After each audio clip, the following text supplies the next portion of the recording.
Hello and welcome to your daily dose of Satoshi's news. Today's date is Saturday, the 25th of October, 2025. The year BSV comes alive. Branch your threads, expand your mind with treechat.ai or your post put on chain. Right, here we go. So we're going to have to talk about this. I'm telling you, this was painful. Painful. Look at that. That is what's happened to me. Like, that was nasty. That was real nasty. So I'll just let everybody know what happened there, and then we'll go through some stuff in the feed. Oh, I can't believe I'm doing this. This feels great. We'll get back on the figures then. Got some juicy blocks coming through here. Look at that, 207, 148, 234. Oh, beauty, beauty. Go through the figures. Yep. Have a look at the price. Got some 365 days of Bitcoin history. That's all we've got. And we'll just see how it goes from there. Right, let's get into it. Satoshi, like a cowboy in the West, riding on the blockchain that they call the very best. 1 million strong, and transactions flying free. Just wait for the Terra node, you'll surely see.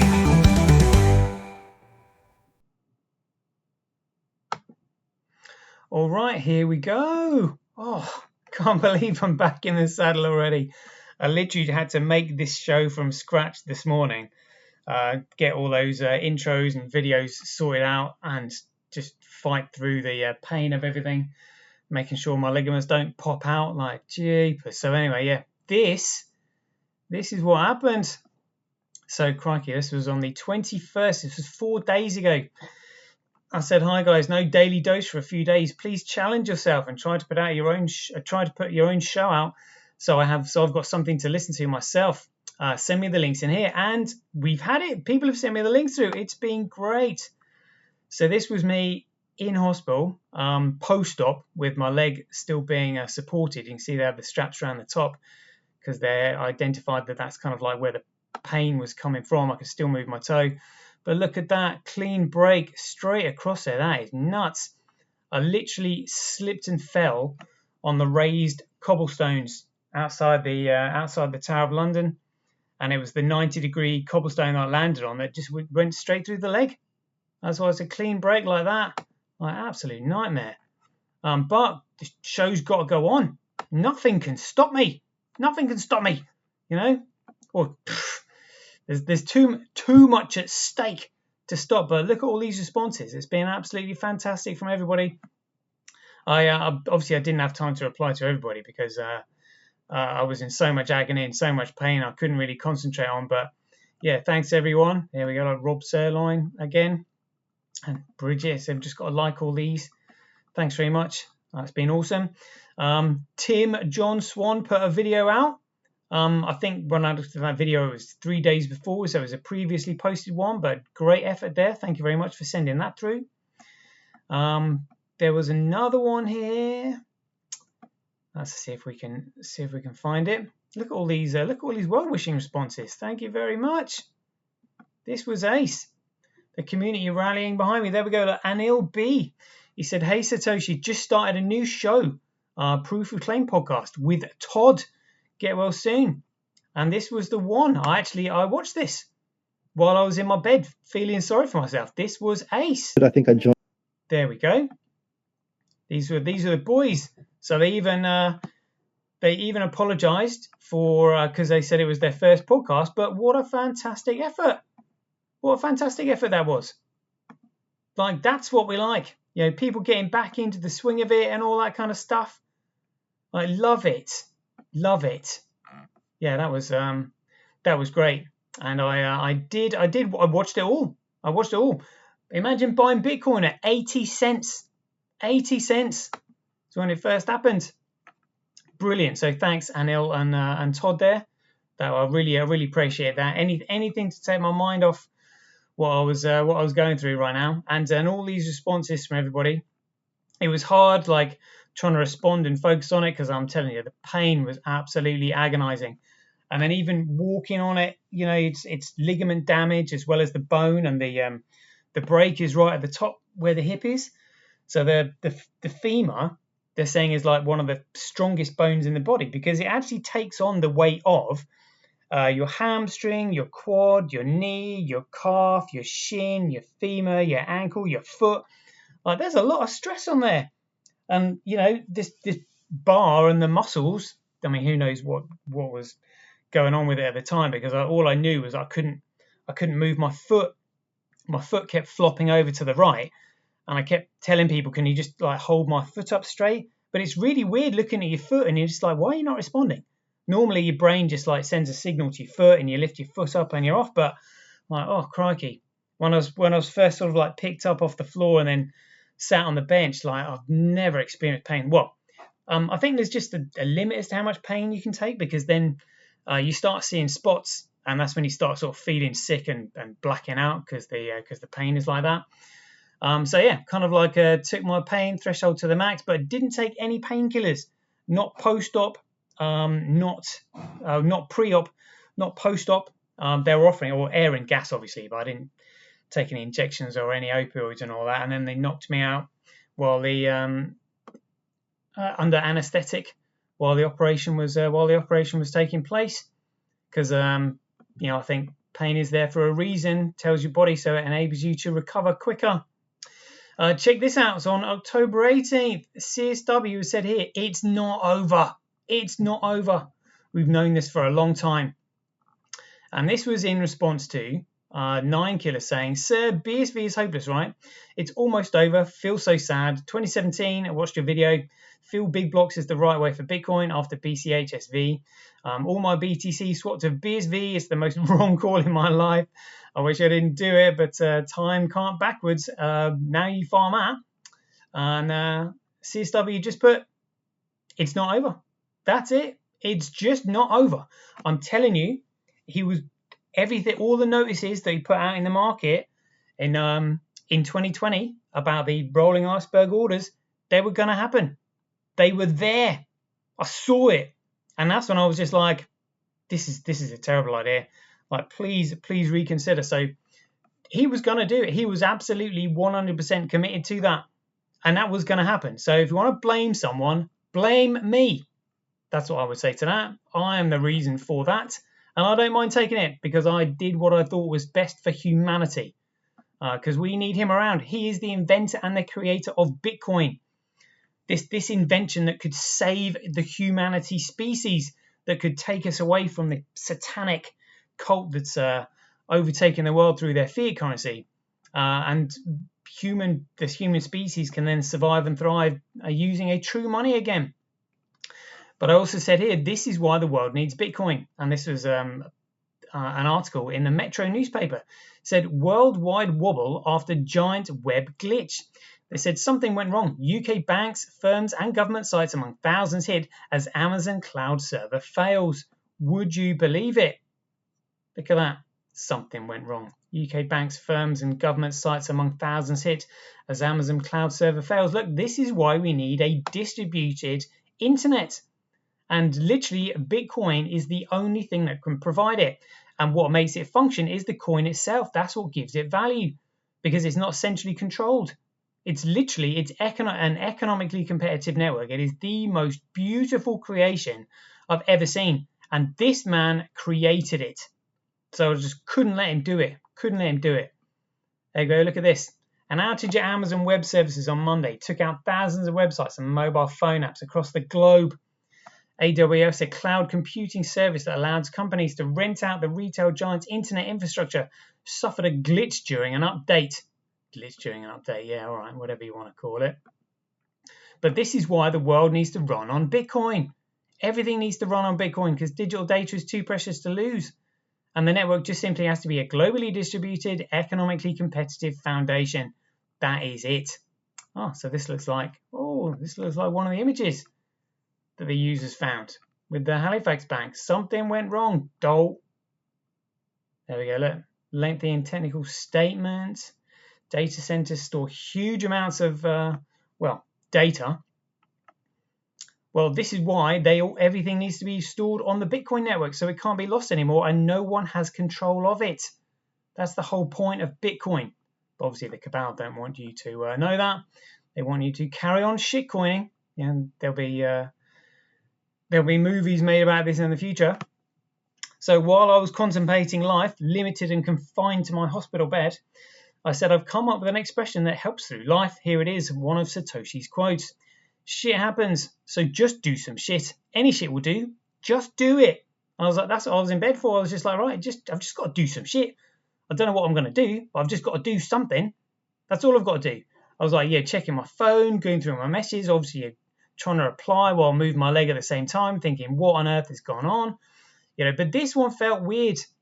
This one, the coincidences lining up that enabled it to happen. It felt spiritual. It felt kind of like a bit of a spiritual attack, like that Gavin sort of quite eloquently mentioned, and other people have said to me as well. And I was like, you know what? I kind of feel the same. I kind of feel it. That's the best I can describe it. But what are you going to do? Sit around moping, or are you going to do something? Just get some shit done. Any shit will do. Just do it. I was like, yeah, that's what I'm going to do. Life carries on. Still here to fight another day. Bring it on.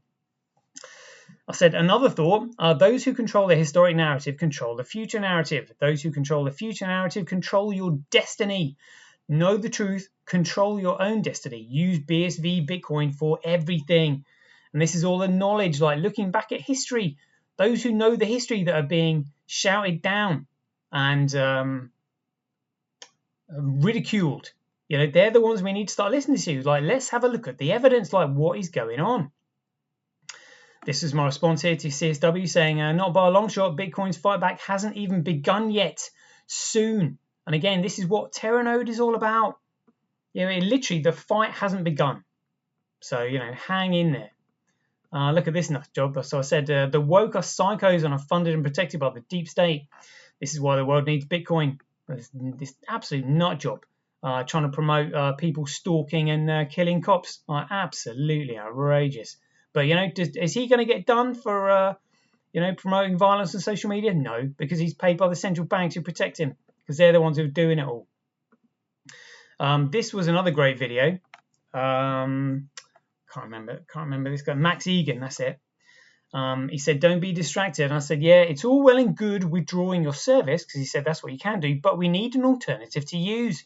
This is why the world needs Bitcoin, and Bitcoin is BSV. And that's what competition is all about. Without competition, you simply get collusion and centralization. Without choice, we have no freedom. That's why we need an alternative. And Bitcoin is that. But people obviously won't get it. That's why I do my show, because I'm trying to explain it. I knew I shouldn't laugh at this one. But Manny Kandan said here, that time a grandma broke her nose while hiking and didn't want the helivac, but ended up winning a £450,000 lawsuit. Look how fast she's been spun in that bag. That could have killed her. Like, what on earth is going on? All because she broke it. Look at that. Look at the G-force she would have been struggling with there. That is insane. What are they doing? What are they doing? Oh my goodness me! And there's a guy hanging out of the copper, like seeing it happen. Like, what? Anyway, like, jeepers. Things could always be worse. And I've said here, I won't ever take my health and fitness for granted ever again. I was letting it slip while being focused on fighting this tyranny. But we can't fight anything without our health, which is precisely why the government are trying to make us sick. And that's what I realised. I was like, they're purposely trying to make us sick. So it's our duty to make ourselves healthy. They're doing it on purpose. All the shit they're putting in food and all the processed crap. It's literally intoxicating the body. Jacob King also said here on October 21st, a breaking insider Bitcoin whale who profited from last week's crash is currently short 235 million with a 10x leverage. Look at this. What are we looking at here? 234 short 234.9 million.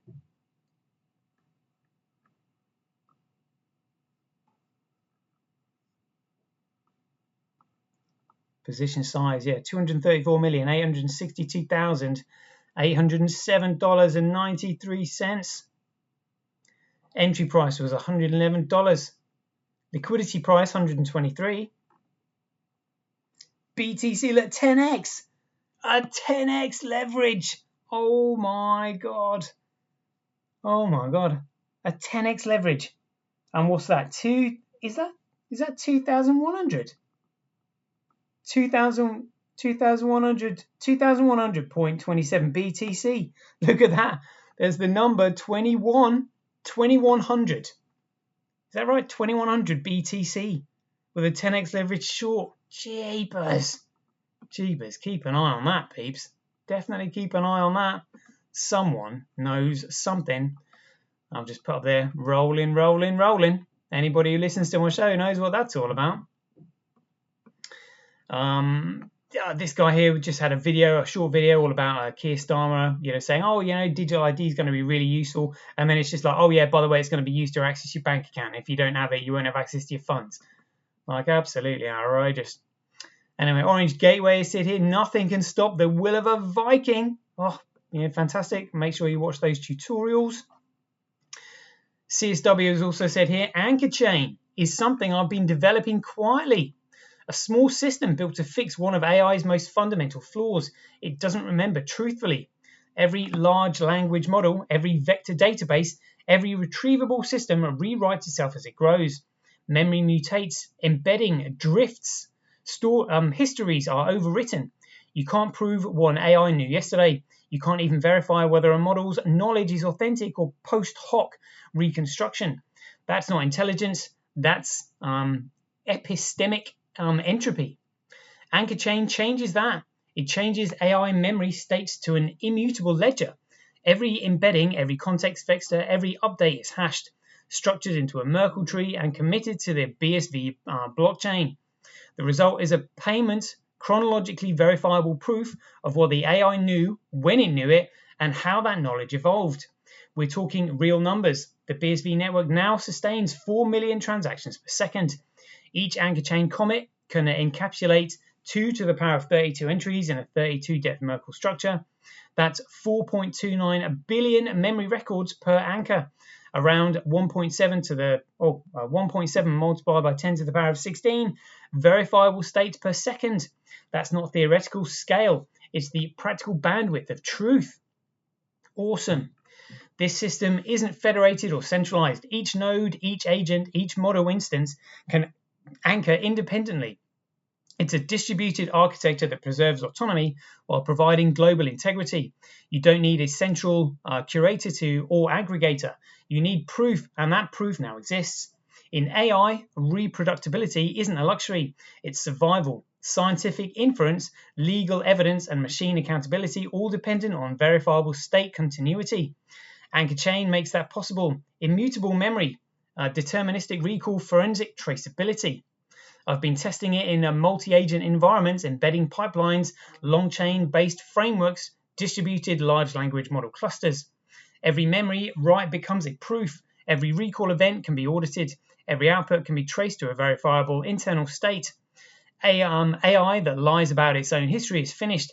AI that proves its own memory becomes infrastructure. This isn't another blockchain gimmick. It's reliability, engineering for cognition.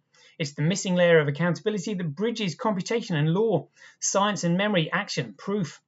That's what Anchor Chain is, a memory system that can't lie. And this is precisely what we need. This is what fights the cabal and their book of Revelation about there will be an age of deception. And CSW doing all this, like on his own, just absolutely amazing. Amazing. Go on, Craig. Go on. Love it. Love it. Just sensational stuff. What you can do. I've also commented here saying, and this is in response to Libs of TikTok, who said here, absolutely disgusting. The South Hadley Public Library in Massachusetts is holding an all-ages LGBTQ pride club for queer kids to chat about being LGBTQ and read LGBTQ propaganda books. They receive taxpayer funds. Why are our tax dollars funding this grooming of kids? Please look into this. And I think it was Naomi Wolf said, yeah, any grooming of kids is illegal, as it should be. And I said, because they're funded by the central banks that print securities, fraud, fiat currency from nothing in order to fulfill their satanic agenda. This is why the world needs Bitcoin. But we all know this anyway. And Bev Turner said this in response to Keir Starmer gaslighting the British public. She said, this is how domestic abusers talk. and quotes here, "You don't have to do exactly as I say. No, you don't have to, but through gritted teeth and a slight laugh, life won't be easy if you don't love. It's totally inappropriate for an MP to threaten his people like this. It sickens me." Yeah, it is. It's gaslighting. That is exactly how abusers talk. It's absolutely outrageous. Let's have a listen to this and remind ourselves what we're dealing with here and having to face with. There are some people who may completely flat out refuse to get a digital ID. Yep. Will those people be fined? No, this is not something you have to carry or have to produce or anything like that. And there'll be no fining of people for not having it. It'll be something which simply makes life a lot easier. The Prime Minister faced criticism for his digital ID policy, with some people accusing him of presiding over a nanny state. However, today, at an exclusive event, Keir Starmer clarified what the digital ID might actually mean for the public. For people who don't have a mobile phone, then this isn't mandatory. So you don't have to have it. It will make your life easier if you want it, but you don't have to have it. We're consulting on what other forms of ID would help them. Again, it won't be mandatory. You can still use your passport or your birth certificate or your 3 bank accounts if you want, however many times. You can choose to pay £85 to a company to prove that you are who you are every time you need to. Or you can take the easy route, which is get digital ID. So Keir Starmer claims digital ID is the easy route. But if there's no fine against not having one, would you take it up? Exactly. We all know what's going on there. It's all part of a religious prophecy. Another one of quote here. So this is October 23rd on his birthday. On his birthday. And I haven't actually got his birthday in 365 days of Bitcoin history. I just checked it. He said the only way a Bitcoin changes anything at all, is if it's actually usable. That's the dirty little truth no one in the Church of Hodl ever wants to admit. Gold failed not because it lacked value, but because it lacked velocity. You couldn't buy a coffee with it. You couldn't slice it thin enough to tip your waiter. So we printed paper. Then we trusted banks. Then we inflated the promise, and within a century, the whole system was just layers of lies floating above a hole where honesty used to be, and where we are again, repeating history with a smug digital grin. The same people who shout about fixing the money now worship at the altar of exchanges, those digital banks of illusion where your coins exist in a ledger entry as IOUs. Coinbase, Binance, Kraken, fictional reserves wearing the costume of innovation. They don't have what they say they have. They never do. But that doesn't matter, because faith has replaced the mathematics and price has replaced function. Lightning, that glorious contraption of tubes and illusions, promises to make Bitcoin scalable by making it not Bitcoin at all. A parallel system, a settlement layer, a replica of the same banking networks that Bitcoin was designed to remove. It's the same sleight of hand. Abstract the base money, obscure the ledger, and pretend the shell game is progress. So yes, the fantasy of Bitcoin standard based on BTC is as sound as a gold standard backed by empty vaults and foreign receipts. You can't build a revolution on an asset you can't use. You can't free the world by rebuilding its chains in code, and you certainly can't call it Bitcoin when all you've done is recreated the very fault it was meant to destroy. When he wrote that on his birthday, so he was still thinking about it 24/7. Valuetainment did a really good video there, just saying the new king of the media. Again, it's about Larry Ellison's son and how they've just bought. I can't remember who said they bought, but they now own Disney and Nickelodeon and a few others. It's just like, whoa, pure centralization. I think they bought it for $8 billion. So maybe $80 billion. A crazy amount of money. Yeah, right. So yeah, keep an eye on that. Anyway, there we go. That's the news feed. Right, let's get into the figures then while we're here. Let's just check everything is still running right on OBS. Yes, it is. It's looking good. All right. So we've got Grapecoin, 111,799. So that means it is still in with the Jacob King's short. Liquidation is 123. Quite a bit to go.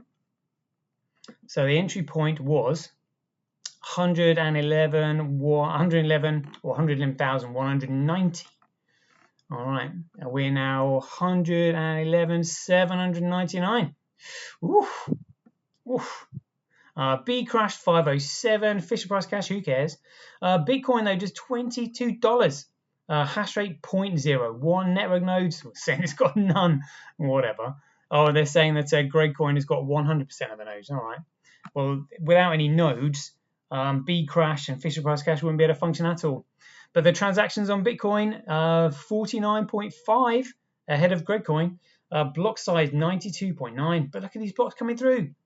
Right, we'll call out the double figures. 72, 53, 59, 28, 207, 44, 76, 148, 45, 71, 234, 102, 46, 43, 127, 18, 111, and these are all megabytes. 14, 44, 19, 20, 74, 14, 32, 109, 123. Loving that. Come on. Coming marching through. 26,000 times cheaper to transact on Bitcoin than Gradecoin. Mining, it's 0.2% more profitable to mine on Bitcoin than Gradecoin. We'll take that. 5.9% more profitable to mine on Fisher price cash over Gradecoin. Let's have a look at the politics in the pie charts then. So other miners, 9% on Gradecoin. B crash, other miners, 16.6%. Fisher price cash, other miners 67% on there. And again, CoinDart's not reporting the figures. We'll see if we can see that on what's on chain. Let's have a look. See if this is going to show us the 24-hour mining statistics. Let's have a look. Keep our fingers crossed. Here we go. Are we going to get to see anything this time? What? While we're waiting for that then. Oh. Yeah, that's not happening then, is it? Close that. Let's have a look at the transaction volume. So accordingly, it looks like we're in fourth place. Ethereum, 1.39 million over 24 hours. XRP stuck at 677. Gradecoin, 510. Bitcoin at 437. And yet we're down market ranking caps of about like 100, which is crazy. Let's see if we can get onto what's on chain. Is this going to allow us this time? Thank you very much. Oh, come on. Is it going to load? Looks like it's loading, but not showing us the figures. Let's see if we can see 24-hour mining stats then, or just 24-hour stats. No, can't even see those. Dashboard. Do we have anything here? What is going on? All right, looks like what's on chain is, there we go. Confirmed transactions, 432,000. Should have a little bit of the mining down here. Kuv 21.5, Tal 20.86, Gorilla Pool 17.2, they're doing well. SA100 14.3 and QD Link 11.51. Wow, that's all right. Yeah, Gorilla Pool 17.2. That's it. That's ace for them. That's really good. All right, then let's have a look at the overall market then in terms of prices. So $3.6 trillion in market cap. BTC price $111,000. So that would have to go up, to 123 is when they get liquidated. Wow. Looks like it's being carefully monitored and controlled there right now. Look at this. Excellent market cap, $2.2 trillion. Just heading up slightly over 24 hours. But it looks like it's below just above the buying price on Jacob King's recollection there. 24-hour trade volume, just 1.5%, not much at all. $34 billion, tiny amount. Tiny amount. Teeny, tiny amount. And let's have a look at Bitcoin, see where we are. So Ethereum, 3,900, BNB, 1,100, XRP, 2.5. So honestly, just absolutely disgusting shitcoins. Let's have a look at the rest of the market here. Let's have a look at 100 coins. Will we be in the, will we be at 100? Oh, look at that. We're at 99. 99 in the overall charts. Let's have a look at the charts on the right-hand side. Yeah, they're all sort of like looking very similar. They'll tell you that the coin, the market, all the coins are supposedly meant to be independent, but they don't look like it from the graphs. They're all being controlled by Tether, just like the stock market is. So trade volume 1.7%, representing just 7 million. That's tiny. 7. So that's buys and sells. So you cut that in half, and you've got what 3.7 million will purchase everything that is for sale on the market right now. Absolutely everything. And the price has gone up and then being artificially suppressed back down again. Again, Coin DCX, I think wash trading exchange. I don't think they've actually got any BSV on their platform at all. They're I think they're located in, well, they call themselves an Indian exchange, but they're located in London, and their business is dissolved, but they're still running. Yeah, some dodgy stuff going on there. And then Huobi in second place. So hopefully when we get back, we can start looking at more of the 24-hour trade volume of some of the exchanges. We'll find CoinSpot, BSV, and all that. But we've been going for 31 minutes. It's not bad for a first time back. So we'll just have a quick look at 365 days of Bitcoin history. Check this out. So on the 19th of October 2017, CryptoKitties was unveiled at the ETH Waterloo, an Ethereum hackathon. And it was the CryptoKitties that literally broke it. I mean, such a load of crap. You know, the people just getting involved in, like, it's just absolutely utter nonsense. Where are they now? Cobra also said on the 20th of October 2017, he said the white papers from 2008 is almost nothing in common with Bitcoin in 2017. And we're now 2025. Imagine how far away from Bitcoin they are right now. It's crazy. 21st of October 2011, The Economist magazine published an article titled The Bursting of the Bitcoin Bubble. And this is it. They said the bursting of the Bitcoin bubble, briefly, the world's favorite digital currency, Bitcoin, is in trouble. Well, you know, that was 2011. Seems to go on from strength to strength right now because they've pumped the bubble. 22nd of October 2015, the EU declares no VAT on Bitcoin trades. The European Court of Justice ruled that the exchange of Bitcoin and virtual currencies is not subject to value-added tax in the European Union. The ruling acts to classify Bitcoin and related altcoins as currency instead of goods or property. Well, it can't be currency because currency is issued by centralized authorities. This ruling is in contrast to the United States classification of Bitcoin as both a currency, according to FinCEN, and a commodity. That is an oxymoron. That is so stupid. That's so stupid. 25th of October 2017, the last time Ruja Ignitova, the missing crypto queen, was seen alive in Greece. Wow. And there we go. And obviously it was CSW's birthday on the 23rd of October. So happy birthday to him, mate. Hope you had a good one. Right, we'll leave it there because I haven't got the Kellen Schweller countdown. But I hope you enjoyed it. So as ever, be aware, take care, stay safe out there, and we'll see you in the next one. The king still has one more move.